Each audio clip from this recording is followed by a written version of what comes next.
दोस्तों, एक बार एक गुरु अपने शिष्य के साथ कहीं से गुजर रहे थे।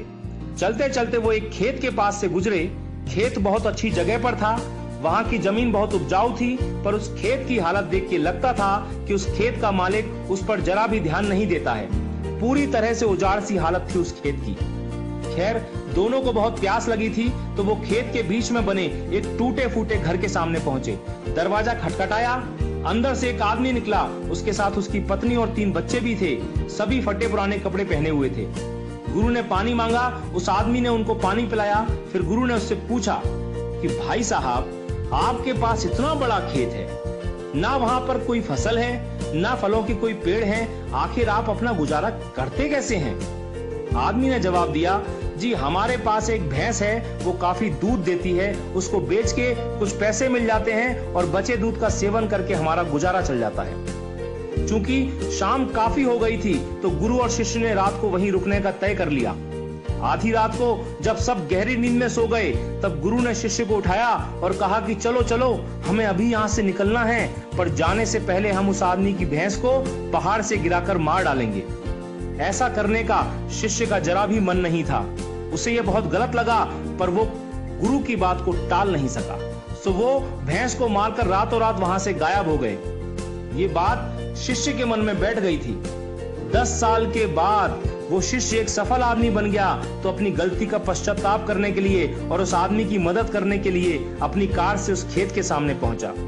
पर वहां उसने देखा कि उजाड़ खेत एक शानदार फलों के बगीचे में बदल चुका था। टूटे फूटे घर की जगह एक शानदार बंगला खड़ा था। जहां एक अकेली भैंस बंधी होती थी, वहां कई अच्छी नस्ल की गाय और भैंसें बंधी हुई थी। शिष्य ने सोचा कि शायद वो परिवार अपनी जमीन किसी को बेच के कहीं चला गया है, और ये सोचकर वो वापस लौटने लगा, तो उसे खेतों में वही 10 साल पहले वाला आदमी दिखाई दे गया। शिष्य उसके पास पहुंचा, बोला, शायद आपने मुझे पहचाना नहीं, 10 साल पहले मैं आपसे मिला था। फिर वो आदमी बोला, नहीं नहीं, ऐसा नहीं है, मुझे याद है, आप और आपके गुरु आए थे। उस रात को तो मैं कभी भूल ही नहीं सकता। आप लोग बिना बताए चले गए, पर उस दिन न जाने कैसे हमारी भैंस पहाड़ से नीचे गिर के मर गई। कुछ दिन तो समझ ही नहीं आया कि क्या करें, पर जीने के लिए कुछ तो करना था, सो लकड़ी काट कर बेचने लगा। पैसे आए तो खेत में बुआई कर दी। फसल अच्छी हुई तो उसे बेच के फलों के बगीचे लगा दिए। काम अच्छा चल पड़ा और आज मैं आसपास के 1000 गांवों में सबसे बड़ा फल व्यापारी हूं। शिष्य बोला, ये काम आप पहले भी तो कर सकते थे। तो आदमी बोला, तब जिंदगी बिना मेहनत के गुजर रही थी, कोई रिस्क नहीं था, तो लगा नहीं कि मेरे अंदर इतनी क्षमता है, सो कोशिश ही नहीं की। पर जब भैंस मर गई तो हाथ पांव मारने पड़े और फाइनली मैं यहां तक पहुंच गया। दोस्तों, कई बार हम भी परिस्थितियों के इतने आदी हो जाते हैं कि उसी में जीना शुरू कर देते हैं, चाहे वो कंडीशन कितनी भी बुरी क्यों ना हो। यहां तक कि हम अपनी नौकरी से कई बार इतनी नफरत करते हैं, पर फिर भी उसे पकड़े पकड़े जिंदगी बिताने लगते हैं। कई बार नए अवसर के बारे में हम बस इसलिए नहीं सोचते क्योंकि पुराने से हमारा दाल रोटी का खर्चा निकल रहा होता है। हम डरते हैं रिस्क लेने से, और सिर्फ इन्हीं वजहों से हम कभी अपने फुल पोटेंशियल को रियलाइज नहीं कर पाते। हम अपनी क्षमताओं का पूरा उपयोग नहीं कर पाते, जिससे हमारी लाइफ कहीं बेहतर बन सकती है।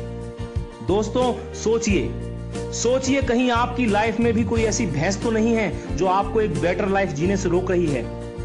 आपने कहीं उस भैंस को बांध के तो नहीं रखा है, और यदि लगे कि ऐसा है तो आगे बढ़िए, हिम्मत करिए और काट के फेंक दीजिए उस रस्सी को जो आपको बांध के रखी हुई है। दोस्तों, आपके पास खोने के लिए सिर्फ वो एक भैंस है, यानी एक जरा सी चीज, पर पाने के लिए आपके पास सारा जहान है। Sky is the limit. मैं शैलेंद्र सिंह, आपका दिन शुभ हो।